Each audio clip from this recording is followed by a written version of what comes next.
그 다음을 보면요, 비록 처자 건속을 거느리고 세속에 살아가면서 재물을 얻기 위해 갖가지 사업에 힘쓰더라도 법을 얻을 수 있는 길은 항상 열려 있다. 삿되지 않고 바르게 집중하여 비추어 보는 힘을 갖추기만 한다면 번잡한 세속에서도 삼매를 얻을 수 있나니, 세속에 살면서도 집착을 놓아버릴 수 있는 지혜로운 사람이라야 하루속히 열반의 고요함을 증득할 수 있다. 잡아함경이라는 것은요, 부처님께서, 석가모니 부처님께서 말씀하신 직설을 언어로 만들어 놓은 게 아함경과 니까야거든요. 보통 뭐 화엄경, 법화경, 뭐 반야심경, 금강경 이런 것들은 한 500년 뒤에 만들어진 제2, 제3의 붓다들을 통해서 만들어진 대승불교 경전이에요. 그런데 아함경과 니까야는 석가모니 부처님의 직설, 완전 초기 경전의 직접적인 언어라고 볼 수 있어요. 석가모니 부처님이 이렇게 말씀하셨잖아요. 그러니까 그 전문적으로 완전히 공부가 너무너무 중요한 사람에게, 중요한 사람은 부처님 쫓아다녀야지만 법문을 들을 수 있으니까, 왜? 수행이 중요했으면 굳이 출가 안 해도 돼요. 부처님은 쫓아다니면서 수행법만 알려주고 너네 열심히 수행해 이러고 부처님 딴 데 가도 수행하고 있으면 되잖아요. 근데 수행이 중요한 게 아니라 법문이 중요하단 말이에요. 그러니까 출가를 하는 거예요. 왜? 수행은 혼자 할 수 있는데 법문은 혼자 못 하잖아요. 부처님이 법문을 해줘야 들으니까. 그러니까 출가 제도는 뭐 때문에 있느냐? 부처님 법문 들으려고 있는 거예요. 부처님 쫓아다녀야지만 법문을 계속 들을 수 있으니까. 그러려면 머리 깎고 쫓아다녀야 된단 말이죠. 근데 반드시 그렇게만 되는 게 아니에요. 부처님 당시에도 그 지역에 머물고 있을 때는 그 지역에 있는 수많은 불자들이 구름대처럼 법문 들으러 몰려왔단 말이에요. 왜 그랬을까요? 그럴 마음도 한 것이, 부처님 법문 들으면 너무 많은 사람이 깨달았단 말이에요. 여러분 보세요. 여러분이 절에 10년, 20년, 30년 다녔는데 열심히 기도하고 수행하고 연불하고 독경하고 참선하는데, 제가 정확히 20년 전에 그랬거든요. 전국의 모든 절집안이 어떤 분위기였는지 아세요? 선방에 있는 수많은 안거를 많이 난 스님들이 한탄하는 말이 뭐였는지, 모든 스님들이 전부 다 한탄한 말이 뭐였는지 아세요? 선방에 다니는 게 재미가 없다. 뭐 발심도 안 되고. 왜 재미가 없느냐? 전부 다 그 얘기했어요. 왜 그랬냐면, 예를 들어 선방에 다니는데 전국에 수많은 선방들이 있는데, 야, 이번 한철 예를 들어 뭐 어느 큰 절의 선방에서 몇 명의 스님들이 견성을 했다더라. 또 저쪽에는 어느 선방에서는 어떤 스승 밑에서 법문 듣다가 어느 스님이 견성을 했다더라. 어느 절에 가면 또 거기 또 견성 도인들이 모여 산다더라. 뭐 이런 식의 얘기라도 회자가 되면, 이 견성이 진짜 가능한 거구나, 내가 진짜 깨달을 수 있나 보다 하면 막 그쪽으로 막 쫓아다니면서 공부를 할 마음을 내겠죠. 그죠? 마음을 낼 거 아니에요.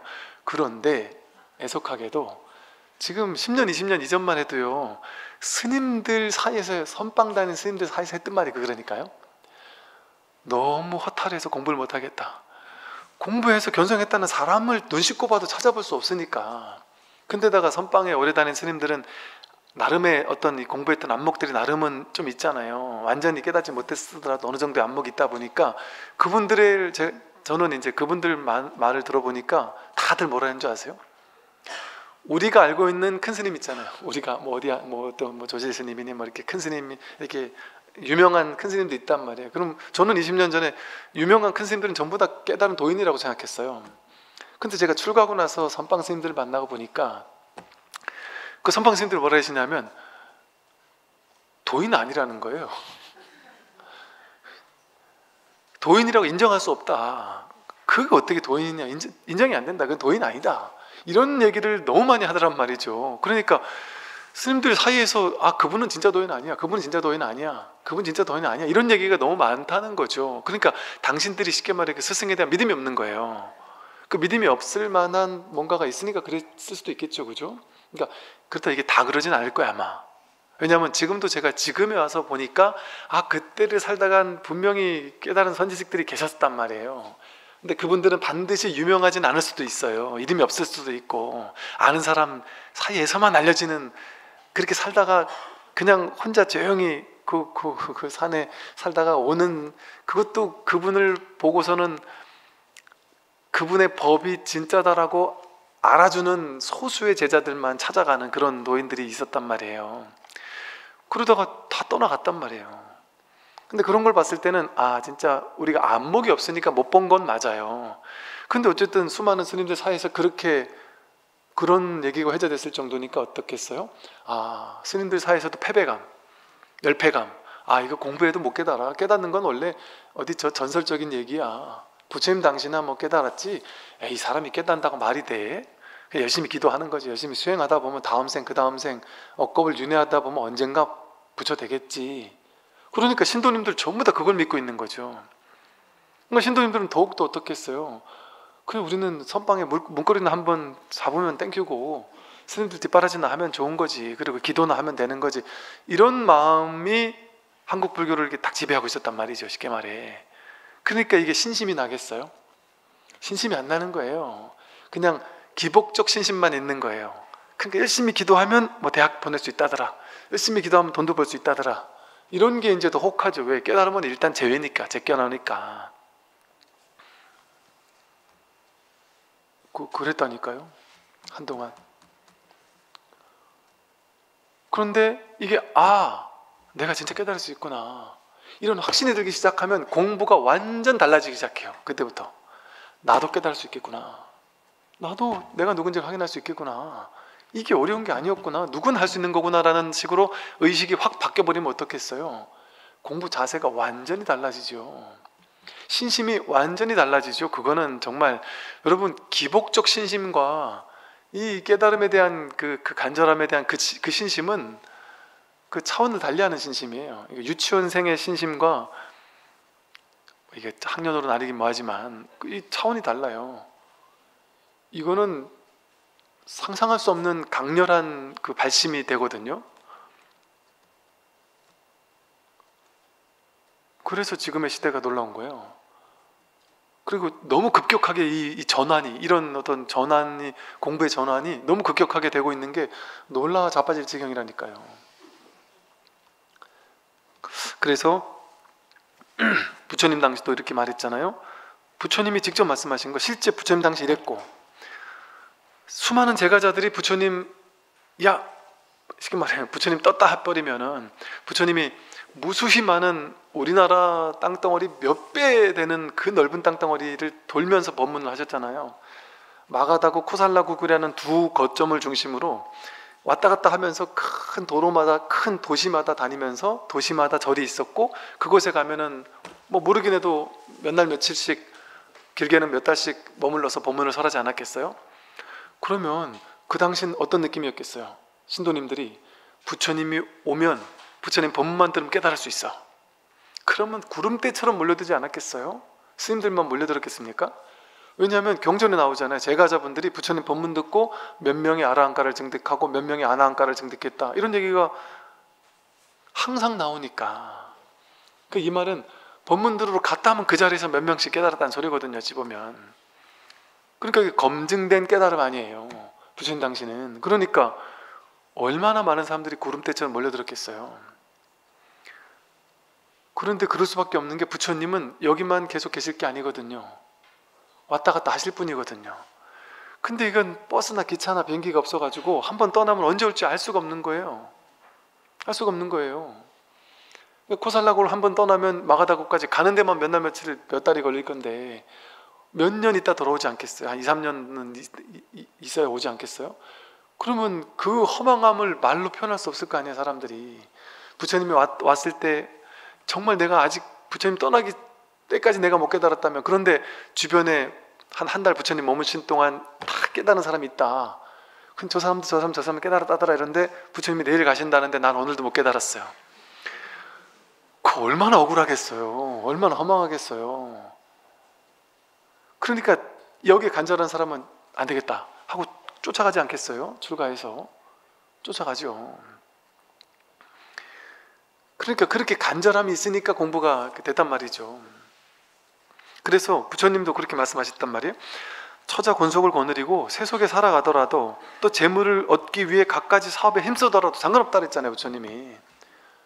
여기 말한 것처럼 재물을 얻기 위해 갖가지 사업에 힘쓴다고 못 깨닫는다? 아니라니까요. 이 사람들은 재물을 얻기 위해 사업에 힘쓰고 돈 버니까 돈 많이 버는 사람이 깨달을 수 있습니까? 깨달을 수 있죠, 당연히. 돈 많이 버는 거에 왜 못 깨달아요? 돈 많이 버는 거하고 돈 적게 버는 거하고는 아무 상관이 없어요. 돈 많이 벌어도 그 돈에 과도하게 집착하지 않을 수 있다니까요. 이 공부를 하게 되면 돈 많이 벌어도 그 돈에 집착하지 않고 돈을 벌다 보니까 돈을 더 많이 벌 수도 있어요. 이 공부를 하면 마음에 거부감, 두려움 없이 돈을 더 많이 벌 수 있단 말이에요. 그리고 이 돈 벌고 안 벌고는 우리가 이법계, 사법계 이러잖아요. 이법계는 이 깨달음, 진리의 법계 세계이고 사법계는 현실의 세계거든요. 인광부의 세계인 거예요. 이 사법계라는 현실 세계는 복 많이 지으면 부자 되고 많이 베풀면 부자 되는 세계인 거예요. 인광부의 세계인 거예요. 그러니까 착하게 살면 복 받고 못된 짓 하면 복 못 받고 이게 현실 세계 법칙인 거거든요. 근데 이거는 이 법계하고는 다른 법계로 건립되어 있는 거예요. 그러니까 나는 깨달았어요. 그런데 현실적인 복이 없잖아요. 그럼 깨달아도 복이 없으면 먹고 살기가 변변치 못하단 말이에요. 깨달았다고 무조건 막 전부 다 부자 되고 막 이런 게 아니라니까요. 이거는 다른 거예요. 만약에 이게 같은 거면은 빌 게이츠 같은 사람은 더 빨리 깨닫게요. 똑같다면 상관이 없는 거예요. 그러니까 내가 깨닫고 못 깨닫고와 상관없이 돈 벌고 성공하고 뭐 세속적 성공하고 못하고는 깨달은 거는 상관이 없어요. 그러니까 못 깨달아도 성공할 사람은 성공하는 거고 또 깨달아도 성공할 사람은 성공하는 거예요. 그런데 깨달은 사람은 그 과정이 가볍겠죠. 막 승승장구하면서 성공하고 막 돈을 막 버는 과정에서 늘 가볍겠죠. 그냥 스트레스 별로 안 받으면서 그냥 안 되면 안 되는구나 하고 기다릴 줄 알고 되면 되는구나 하고 거만하지 않고 뭐 되면 인연이 되니까 됐구나 하고 그건 그냥 맘 편히 돈을 버는 거죠. 그러니까 돈이 과도하게 중요하지 않으니까 돈에 대한 스트레스가 적어지는 거예요. 그러니까 이제 어떤 느낌이냐면요. 이제 옛날에는 그 돈이 되게 중요하다. 돈이 막 어마어마하게 중요하니까 막 돈에 막 어떻게든 에너지를 막 쓰고 이런다면 그 돈이 이제 뭐 있어도 그만 없어도 그만 그렇게 중요하지 않은데 복이 있는 사람은 돈이 계속 벌릴 거 아니겠어요? 근데 돈을 버는 것과 벌지 않는 게 뭐 그렇게 큰 상관이 없는 거죠. 그렇게 차이가 없는 것이고 그리고 그전 같으면 이 자기 인과의 어떤 그 틀 속에 있으니까 난 이만큼만 벌었으면 좋겠는데 이만큼 과연 내가 벌 수 있을까? 이런 의식 세계 속에서만 살겠죠. 근데 어쩌면 이럴 수도 있을 것 같아요. 지금 생각해보면 그래요.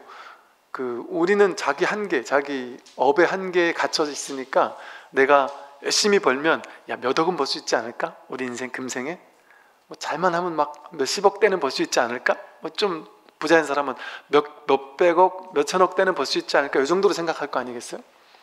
근데 사실은 그런 제한이라는 게 생각이잖아요. 그 제한을 할 필요가 없지 않을까요? 빌 게이츠가 10대 때, 20대 때 자기가 이렇게 부자가 될 줄 알았을까요? 정지용 회장님이 처음에 사업 시작할 때 자기가 이렇게 대한민국 최고가 가는 회장이 될 줄 알았겠어요? 몰랐겠죠. 그 세속적인 부자 이것에 대한 게 한계가 없는 거예요. 한계를 잡지 않는단 말이에요. 공부를 하게 되면 그 어떤 한계도 세우지 않으니까 알 수 없는 거예요. 알 수 없는 거. 그러니까 그냥 우스개로 그냥 이렇게 저도 옛날엔 그랬던 것 같아요. 그냥 뭐 이게 좋다 나쁜 게 아무 상관이 없어요. 아무 상관이 없는데 인연 따라 그냥 법을 전하면 되는 거거든요. 근데 이제 이럴 수 있죠. 옛날 같으면 내가 그래도 한 100평쯤 되는 법당에 내지는 예를 들어 그래도 이렇게 딱 법을 전할 수 있을 만한 곳이 하나 있으면 좋겠다. 뭐 그런 생각을 할 수 있겠죠, 그죠? 근데 그런 생각을 했는데 제가 서울을 이렇게 차 타고 왔다 갔다 하다 보니까 대형 교회들을 보게 되잖아요. 대형 교회들을 보니까요, 이게 실화야? 이 대한민국 한복판에 그것도 막 우리가 강남 3구라고 하는 이 한복판에 이 으리으리한 땅에 이 으리으리한 궁전 같은 막 대형 교회에서 주말에 사람들이 막 그냥 구름대처럼 쏟아져 나오는 모습을 보면서 야, 저 목사님들은 얼마나 복을 많이 졌길래 얼마나 복을 많이 졌길래 야, 저렇게 참 하나님의 가르침을 펼 수가 있는 인연이 있었을까, 이런 생각이 들지만, 그런 거 보더라도 예를 들어 어떻겠어요? 아, 저건 저런 사람 얘기지, 우리가 되겠나, 이런 생각할 수 있잖아요. 근데 그런 생각을 할 필요조차 없는 거죠. 그런 생각이 제한하는 생각이잖아요. 그런 제한하는 생각 자체가 아예 없는 거예요. 이게 큰 교회 작은 교회가 상관이 없어지는 거예요. 그러니까 오히려 나중에 저 교회를 어떻게 미국 가면은 큰 교회들이 이제 너무나 종교가 없어진 시대거든요. 지금 미국이나 유럽에는 종교가 많이 문을 닫아요. 제가 10년 20년 전에 미국 갔을 때도 엄청 문을 닫았거든요. 문을 닫아가지고 거기를 쓸 데가 없잖아요. 어디 다른 회사에서 쓸 수가 없잖아요. 건물을 무너뜨릴 수도 없고. 그러니까 교회 하나에 담임 목사님들 한 6, 7명이 공동으로 이렇게 시간대 바꿔가지고 하기도 하고, 또 제가 간 어떤 사찰에서 되게 교회 양식의 사찰인 거예요. 봤더니 교회를 샀더라고요. 되게 많아요, 그런 데가. 그러니까 이제 쉽게 말해 무슨 말이냐면, 자기의 어떤 한계를 둘 이유가 없는 거예요. 자기라는 게 따로 없어요. 그리고 모를 뿐이, 자기 복이 있는지 없는지는 모를 뿐이라니까요. 내가 나이 40, 50 될 때까지 복이 없었다. 그러면 업습에 딸려가는 사람은 어때요? 난 50 될 때까지 복이 없었으니까 난 원래 복 없는 놈이야 하면서 나는 업장이 두터워서 이번 생엔 글렀어, 이렇게 생각으로 규정해요, 자기를. 근데 심각한 건 뭐냐면, 아니 50, 60까지는 복이 없었는데 그때부터 복이 풀리는 사람이 없을까요? 있다니까요. 그런데 이 50, 60 될 때까지 복이 없던 사람이 복이 있을 사람도 자기를 가두는 게 뭐겠어요? 자기 생각으로 나는 업장이 두터워서 금생엔 글렀어. 그거 자기 생각이잖아요. 자기가 어떻게 알겠어요? 자기가 업장이 두터운지 안 두터운지를. 지금까지 두터웠기 때문에, 지금까지 해도 안 됐기 때문에, 지금까지 해도 안 됐으면 해도 열심히 했는데 안 된 걸로 업장 소멸한 거 아니에요. 나쁜 지금까지 50년 동안 소멸 다 했네요. 50년 동안 소멸했으면 많이 소멸됐을 거 아니에요. 그럼 이제부터는 복을 받을 수 있는 기회일 수도 있잖아요. 뭐 그런 정해지는 뭐가 있다는 게 아니라. 근데 왜 그거를 그런 식으로 제한하냔 말이에요, 자기 생각으로. 지금까지 안 좋았으니까 앞으로도 안 좋을 거야 라는 생각. 그거 자기 생각이잖아요. 우리가 내 업이 두터운지 두텁지 않은지는 알 수 없어요. 복이 있는 사람이, 복이 있는 사람이 업장이 두텁다라는 경험을 해요. 왜냐하면 업이 많이 올라온다는 얘기 아니에요. 악업이 많이 올라오고 인생이 자꾸 안 풀린다는 얘기 아니에요. 자꾸 안 풀리는 걸 경험한다는 건 뭔 말이에요? 업이 나온다는 거잖아요. 악업이 나온다는 건 무슨 말이에요? 업이 해소되기 위해 나오는 거예요. 업은 항상 해결되기 위해 나온단 말이에요. 업장이 소멸되려고 나오는 거예요. 근데 마음 공부하는 사람인데 업이 자꾸 나온다. 스님, 저는 마음 공부를 하는데도 왜 자꾸 안 풀리죠? 이게 대박인 거죠. 왜냐하면 마음 공부 안 하는데 업장이 나오는 사람은 얼마나 열받겠어요. 내 인생 왜 이렇게 안 풀리나 하고 막 화가 날 거 아니에요. 근데 마음 공부하는 사람인데 막 괴로운 일이 생기면 어때요? 와, 이거 막 업이 막 얼마나 해소되려고 막 업장이. 그래서 큰 스님들이 이런 표현을 썼어요, 옛날에. 마음 공부하고 기도하고 수행하고 하는 사람들이 일이 안 풀릴 때는 마치 뭐와 같으냐? 업이 뭉텅뭉텅 녹아내리는다, 이런 식으로 해석을 하셨어요, 옛날 큰 스님들이. 기도 열심히 하고 수행 열심히 하고 마음 공부하는데도 안 좋은 일이 생기는 거는 업장이 막 뭉텅뭉텅 쏟아져 내리는 거다, 이런 식으로 표현을 하더라니까요. 그러니까 이게 대박이죠. 공부하는 사람에게 안 좋은 일이 계속 벌어진다. 얼마나 내가 더 가벼워지려고, 얼마나 업장을 막 그냥. 보통 일반적인 사람들은 업장을 소멸하려면 억겁을 수행해야 된다는 얘기 들어보셨잖아요. 억겁을 윤회하면서 계속 업장을 소멸해야 된다니까요. 그러면 수천 번 윤회해가지고 업장 소멸해야 되는데, 마음 공부하는 사람이 업장이 확 와버리면 한 10생, 20생 해결해야 될 업장을 지금 다 끝내고 가면 얼마나 좋아요. 얼마나 효율적이에요. 그 시간 낭비하지 않아도 되잖아요. 근데 그게 억겁까지 갈 필요가 없단 말이에요. 여러분, 억겁을 윤회할 거를 지금 끝낼 수 있다니까요. 이게 시간과는 상관이 없기 때문에 이 공부는 1000년 할 공부를 1시간만 해도 끝낼 수 있는 게 이 공부라니까요. 그래서 도노라고 하는 거예요. 마음만 바꿔버리면 윤회를 1000번 하면서 갚아야 될 업보를 분별망상이 계속 딸려가지 않겠어요? 그럼 분별망상을 하면서 1000년 동안 나고 죽고 하면서 해결해야 될 업보를 금생에 10년 안에 5년 안에 해결할 수도 있지 않겠어요? 당연히. 그게 지금 인류 역사에서 드러나는 일이잖아요. 인류 역사가 수억 겁이라 그러잖아요. 지금 우리가 알고 있는 인류 역사 있잖아요. 역사. 우리가 알고 있는 역사. 우리가 알고 있는 그 역사는 뭐 인류 이 지구 역사 전체의 뭐 밤 12시 뭐 57분 뭐 그쯤 되는 것밖에 모른다 그러잖아요. 그 앞에 우리가 모르는 얼마나 많은 인류의 역사가 있었다는 소리예요. 그 무수히 많은 역사 동안 우리는 분별망상을 하면서 윤회하면서 반복하면서 지금까지 왔잖아요. 해결 안 됐잖아요. 해결 안 되니까 억겁을 윤회하면서 지금까지 인류가 온 거 아니에요. 근데 부처님께서 2500년 전이면 인류 역사로 보면 한 1초 전이랑 똑같은 거예요. 어찌 보면 마지막 인류 멸망의 1초 전에 부처님이 딱 태어나셔가지고 이 깨달음을 얻으셨단 말이에요. 그리고 이 깨달음을 전했단 말이에요. 그러니까 지금은 어떤 시대예요? 그 오랜 세월 동안 갈고 닦고 업장을 받아도 해결이 안 되든 죽어라고 나고 죽고 하면서 업장을 받아도 업장 소멸이 안 되는 시대였단 말이에요. 지금까지는. 근데 이 공부는 어떤 공부예요? 수억겁을 갈 필요가 없이 지금 여기서 단 5년, 10년, 20년, 30년만 해도 이번 금생에도 끝낼 수 있는 공부다. 근데 이게 여러분 금생에 언제 와가지고 내가 이 공부 만났네? 그러니까 내가 좀 더 공부해야지 이게 아니고 그 수억겁 다생 동안 여러분들이 발언하고 꿈꾸고 막 이 공부를 하고 싶다라는 막 간절한 발언을 막 수생을 수행자로 태어나고 반복하면서 여러분들이 안한존자고 여러분들이 가섭존자고 불운하존자고 부처님 당시에 부처님에게 수기받았던 부처님께 공양 올렸던 그 부처님 깨닫기 직전에 공양 올린 그 누구예요? 그 여자 수자타란 말이에요. 여러분이 내가 그런 사람이란 말이에요. 그 5만 가지 그 공부 인연이었던 그 결과로 이렇게 지금 공부 인연을 만났다. 이 공부 인연을 만났다. 아니 옛날 전에 어떤 분이 자기가 전생을 본대요. 전생을 본다고 하면서 뭐 막 이렇게 옛날에요.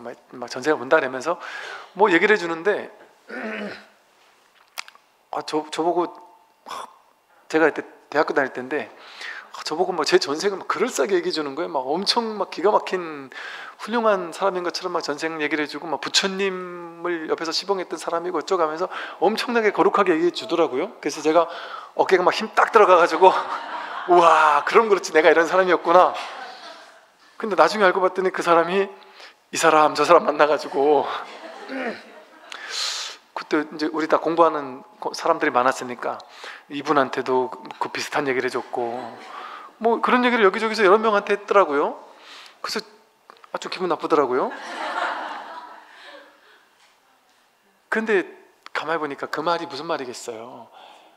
부처님 당시에 누구였다 예를 들어 뭐 그런 식의 말이 그걸 고지고대로 물으라는 게 아니라 우리가 바로 부처님 10대 제자라니까요. 우리가 바로 석가모니 부처님이라니까요. 나 빼고 그게 어떻게 있을 수가 있어요. 내가 바로 예를 들어 여러분이 누군가가 큰 스님이 야 보살님이 석가모니 부처님 공양했던 그 수자타네요. 부처님의 그 10대 제자 중에 한 명이 보살님이 윤회해가지고 지금 이렇게 됐네요. 안한존자가 가섭존자가 윤회해가지고 지금 이렇게 왔네요. 이렇게 얘기를 한다면 얼마나 막 뿌듯하겠어요. 나를 빼고 석가모니 부처님이 있을 수 있습니까? 10대 제자가 있을 수 있습니까? 가섭, 안한, 문수, 사류, 관음 이게 어떻게 있을 수가 있어요? 그게 다 나라는 얘기잖아요. 그게 다 자기란 얘기 아니에요? 하나뿐인데 불이법인데 나 하나뿐이잖아요. 법 하나뿐이고 부처 하나뿐이잖아요. 일불승이잖아요. 일진법계인데 그게 어떻게 나와 다르게 있을 수가 있어요? 지금 아프리카에서 불교가 뭔지 비읍자도 모르는 사람에게 석가모니가 있을 수 있습니까? 없죠. 나와 인연 맺었다라는 것은 내가 이 공부를 하고 있다는 건 내가 바로 그런 존재라는 것이거든요. 그래서 우리가 이 공부할 때는 어떤 자세가 중요하냐면, 야, 스님들은 좋겠다, 스님들이니까 복이 많으니까 저렇게 공부를 하시는구나. 그건 완전 진짜 쓰레기 같은 생각이에요. 내가 부처고 내가 스님이고 내가 10대 제자고 구분을 하면은 그거는 벌써 공부할 자격이 아닌 거예요. 그래도 제가자보다는 출가자가 공부하기가 좀 더 낫지 않을까요? 그거는 여건이 날 수는 있겠죠. 근데 여건도 더 낫다고 할 수는 없어요. 왜냐하면 오히려 진흙 속에서 연꽃이 핀다고 하잖아요. 진흙 속에서 연꽃이 핀다는 건 뭐예요? 온갖 분별망상이라는 막 사람들 간에 서로 탐진치 삼독이 있고 얼뜯고 싸우고 하면서 이 현실 속에서, 그 속에서 연꽃이 핀다니까요. 그러니까 이거는 제 말이 아니라 부처님 말씀이잖아요. 이게 그런 차별적인 생각을 가지면 그거는 공부할 자세가 아닌 거예요. 그러니까 내가 바로 부처고 내가 바로 스님이고 내가 바로 불법성 삼보고 내가 바로 부처가 윤회에서 등장한 존재인 거예요. 나를 빼고 그런 존재가 있을 수가 없어요. 와, 내가 그런 사람이면 얼마나 자신만만하겠어요. 얼마나 진짜 이 공부에 할 맛 나겠어요. 근데 진짜 자기가 그렇다니까요. 이거는 제가 그냥 여러분을 위로하려고 하거나 여러분에게 용기를 북돋으려고 하는 말이 아니에요. 그렇게 나는 안 될 거야 라는 생각 자체가 내 공부를 막는 거예요. 방해하는 거예요. 불이법인데 둘이 아닌 하나인데 모두가 한 마음을 쓰고 있는데, 이렇게 한 마음을 매 순간 쓰고 있는데 어떻게 큰 스님들은 더 가능성이 있고 우린 더 가능성이 없겠어요. 그 생각만 없으면 너네가 둘이 아닌데, 부처와 중생이 둘이 아닌데 다르지 않단 말이에요. 그러니 그 마음 자세가 심출가의 자세거든요.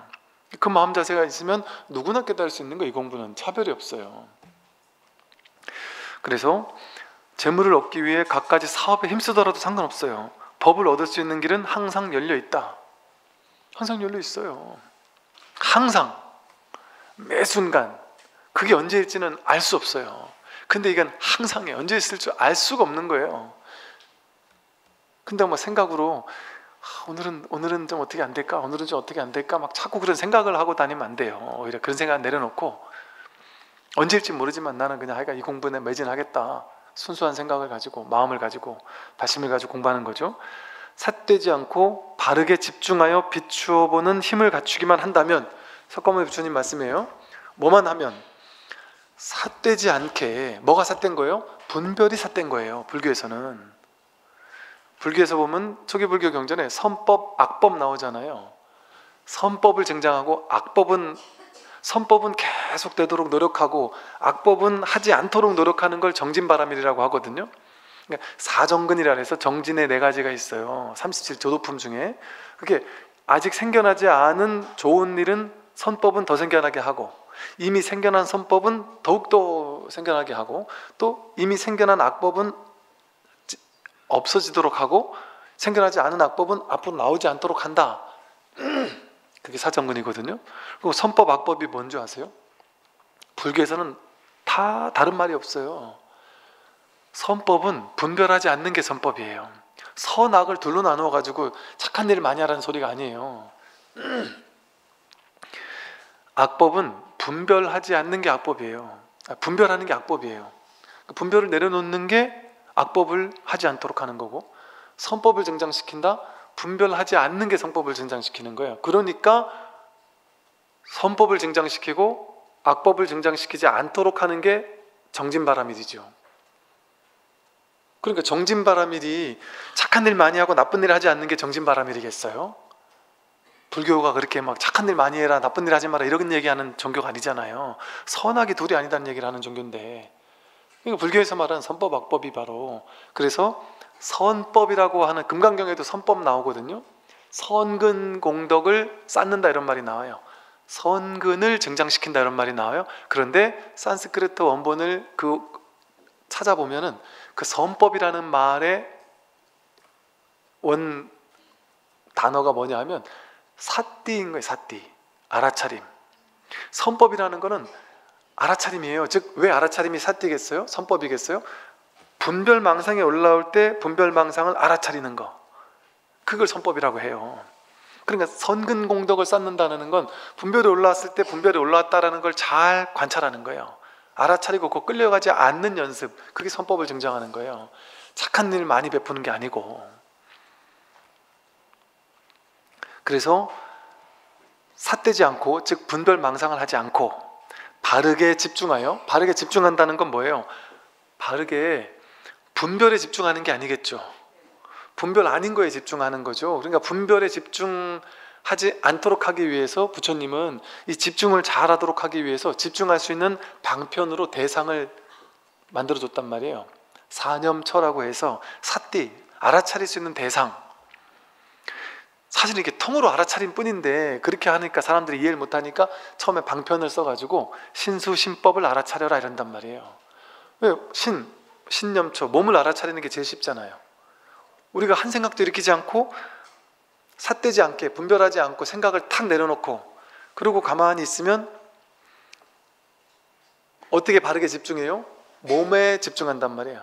몸의 감각에 집중하고 숨이 들어오고 나가는 거에 집중하고 몸에서 일어나는 느낌, 생각, 뭐 무엇이 됐든 이 몸을 먼저 몸에 집중한다든지 또 수념처, 일어나는 느낌들, 좋고 나쁜 느낌들이 있잖아요. 느낌의 내용을 쫓아가지 않고 그 느낌 자체에 집중하는 거, 바르게 집중하는 거예요.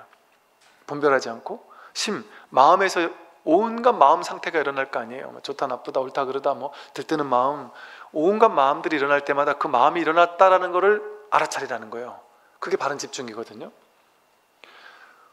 번뇌망상이 올라오는 그 마음을 보라는 거잖아요. 그 보는 그 자리에 있으라는 거잖아요. 보는 그것이 부처라는 거잖아요. 부처님은 볼 뿐 이런단 말이에요. 보고 나면 깨닫는다 이렇게 얘기하는 게 아니에요. 볼 뿐, 윗바사나가 볼 뿐 이거잖아요. 볼 뿐 그 자리가 해탈이에요.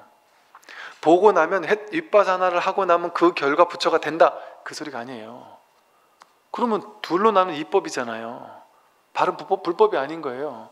그러니까 보통 기존 불교에서는 윗바사나라는 수행을 열심히 갈고 닦으면 그 결과 아나한, 아라한, 뭐 수다원, 사다함, 아나함과를 얻고 그래서 결국 부처가 된다 이렇게 방편으로 그렇게 말하는 거예요. 사실 그런 게 아니에요. 바른 알아차림 그것뿐이에요. 그리고 바른 알아차림의 그 자리에 있는 게 그게 공부예요. 그 자리에 있으면은 끌려가지 않으니까, 분별에 끌려가지 않으니까 거기가 고요한 자리 아니에요? 그게 진짜 삼매 아니에요? 분별이 왔다 갔다 하지, 흔들리지 않는 자리잖아요. 이 마음 자리는 왔다 갔다 하지 않잖아요. 생각이 왔다 갔다 하지 않고 느낌이 왔다 갔다 하지 않고, 느낌은 어떤 느낌도 왔다 가지만 이건 늘 여기서 목격하고 있고, 생각은 온갖 생각이 왔다 갔다 해도 그 생각을 이 자리에서 늘 알아차리고 있는 이 마음은 왔다 갔다 하지 않잖아요. 이것뿐이지. 여기 이걸 말고 따로 열반 해탈을 따로 내세울 수 없단 말이에요. 근데 이것도 있다거나 없다라고 말할 수가 없잖아요. 없다고 하려니 분명히 이렇게 알아차리고 있고, 알아차린 이놈이 어디 있나 찾아보려니까 어디 있는지 찾아볼 수가 없단 말이에요. 그러니까 우리 있다커니 없다커니 하는 말로, 분별의 말로 이거를 어떻게 말할 수 없단 말이에요. 그러니까 분별론 이거는 가 닿을 수 없는 것이죠. 그래서 바르게 집중하여 신수시법 뭐가 됐든 거기 집중해서 비추어 보는 힘을 갖추기만 한다면, 비추어 보는 힘, 이 비추어 보는 힘, 이게 공부라니까요. 다 얘기했잖아요. 석가모니 부처님께서 이거 얘기 다 한 거예요. 여기서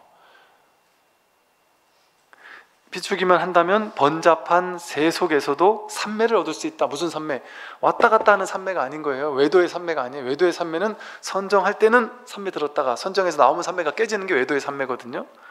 수다원 뭐 이게 각 삼매들 욕계 삼매, 색계 뭐 색계 사선, 무색계 사선에서 여러 가지 선의 단계가 있단 말이에요. 그런 삼매는 생겨났다 사라지는 삼매예요. 가짜 삼매예요. 부처님이 말씀하는 삼매는 그런 삼매가 아닌 거예요. 여기서 말하는 삼매는 그게 아닌 거예요. 번잡한 세 속에서도 삼매를 얻을 수 있다. 윗집에서 꿍꿍거리는 그 속에서도 누가 욕을 하든 비난을 하든 칭찬을 하든 다르지 않잖아요. 이 자리에 있으면 다르지 않잖아요. 그게 삼매예요. 칭찬과 비난이 다르지 않잖아요. 이 자리는 그게 삼매죠. 부자와 가난이 다르지 않잖아요. 그게 삼매. 모양 쫓아가면 다르지만 이 자리에서는 다르지 않잖아요. 그게 삼매 아니에요? 늘 한결같은 게 삼매, 늘 고요한 게 삼매잖아요. 경계 따라 움직이지 않는, 일희일비하지 않는 게 삼매잖아요. 그러니까 이 마음자리를 깨닫는 게 이 비추어 보는 힘을 갖추기만 한다면 그게 삼매죠. 세속에 살면서도 집착을 놓아버릴 수 있는 지혜로운 사람이라야 하루속히 열반의 고요함을 증득할 수 있다. 세속에 살면서도 이 집착을 저절로 놓아버리게 되죠. 이 자리에 있으니까. 두 번째 자리 떨어져서 집착의 대상물에 쫓아다니지 않으니까. 그 사람이 지혜로운 사람이에요. 그렇게 되면 하루속히 열반의 고요함을 증득할 수 있다, 이렇게 표현을 했단 말이에요. 사실은 그렇게 하게 되면은 당장 여기서 열반의 고요함이 늘 열반의 고요함이다, 늘 증득인 거예요.